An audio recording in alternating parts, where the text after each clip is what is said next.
Cher Pasteur Chris, j'ai été engagé dans la prostitution depuis que j'avais 13 ans. J'ai maintenant 22 et je sens comme si je vais mourir. Je hais de le faire, mais je ne peux pas m'arrêter. Comment est-ce que je peux me libérer? Cela est en train de me briser et j'ai besoin d'aide. Laurel,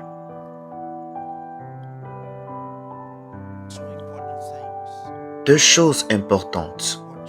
Elle dit, qu'est-ce que je peux faire? Comment est-ce que je peux me libérer? Deux choses importantes. La première des choses est la Seigneurie de Jésus-Christ. Quand tu donnes ton cœur à Christ, ce n'est pas de la religion. Il est plus qu'un sauveur. Il devient le Seigneur de ta vie.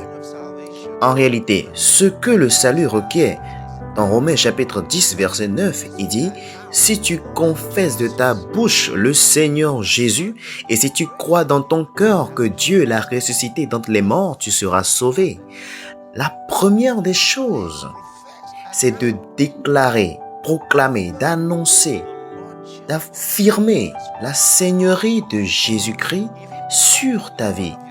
Quand il devient le Seigneur de ta vie, Seigneur veut dire maître, contrôleur, instructeur, celui qui prend soin, le leader. C'est ce que cela signifie. Si Jésus devient le Seigneur de ta vie, c'est comme quand David a dit, il me dirige vers les eaux paisibles. Il me dirige, il te dirige, il contrôle ta vie, il te dit quoi faire. Et donc la deuxième des choses, c'est que tu reçoives le Saint-Esprit. En fait, le Saint-Esprit apporte la présence de ce maître dans ta vie. Ce Seigneur, ce contrôleur, vient demeurer en toi, il vit en toi, il devient le maître de ta vie. Et parce qu'il vit en toi, il va te diriger vers ce qu'il faut faire et vers ce qu'il ne faut pas faire. Donc tu n'as pas besoin d'un code de conduite maintenant, parce que tu as gagné celui qui guide tes actions, tes pensées. Il guide tout ce qui concerne ta vie et vient demeurer en toi. Si seulement tu peux l'avoir dans ta vie, ceci va avoir une fin. Rappelle-toi, la Bible dit que si quelqu'un est en Christ, il est une nouvelle créature. Pour donner ta vie à Christ, ce n'est pas une chose religieuse. Ça voudrait dire que tu te soumets à sa seigneurie. Et dès qu'il devient le Seigneur de ta vie, alors il te dit quoi faire. Il contrôle ta vie. Et il va amener ceci à sa fin. Alors, quand tu dis que Jésus-Christ est le Seigneur de ma vie, tu dis je refuse d'être attaché. La Bible dit que le péché n'aura pas la domination sur toi. Le péché n'aura pas la seigneurie sur toi. Le péché ne va pas te dominer. Ça, c'est très important. Donc, quand Christ vient dans ta vie, le péché cesse d'être ton maître. Donc, ceci ne va plus te contrôler et tu dois le proclamer, le déclarer.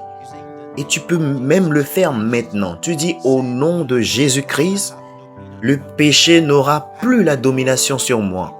Je brise ce lien au nom de Jésus. Tu le dis et tu seras libéré. Tu vas dire, je ne vais plus faire ces choses maintenant. Je prie et en tant qu'enfant de Dieu, je suis libéré. Et au nom de Jésus, quand vous le dites, cela va marcher.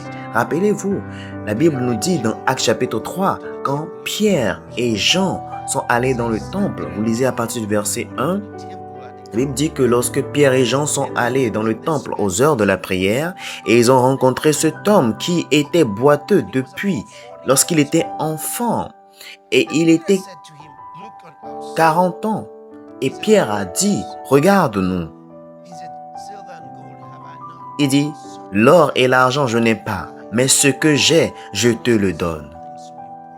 Et il a dit quelque chose de très important. Il dit, au nom de Jésus-Christ de Nazareth, lève-toi et marche. L'homme ne pouvait pas marcher depuis ce temps, depuis la naissance. Il ne pouvait pas marcher en son propre nom. Il ne pouvait pas marcher au nom de son père. Il ne pouvait pas marcher au nom de César, ni au nom de Hérode. Mais ensuite, Pierre lui a prêché ce message et dit: au nom de Jésus-Christ de Nazareth, lève-toi et marche. Ça voudrait dire que il pouvait le faire au nom de Jésus. Alors tu peux aussi briser ce lien au nom de Jésus. Donc, utilise ce nom. Utilise, c'est un don pour nous. Tu peux briser tout lien avec ce nom, le nom de Jésus. Ce que tu ne peux pas faire, tu peux le faire au nom de Jésus. Ça, c'est l'évangile du nom de Jésus.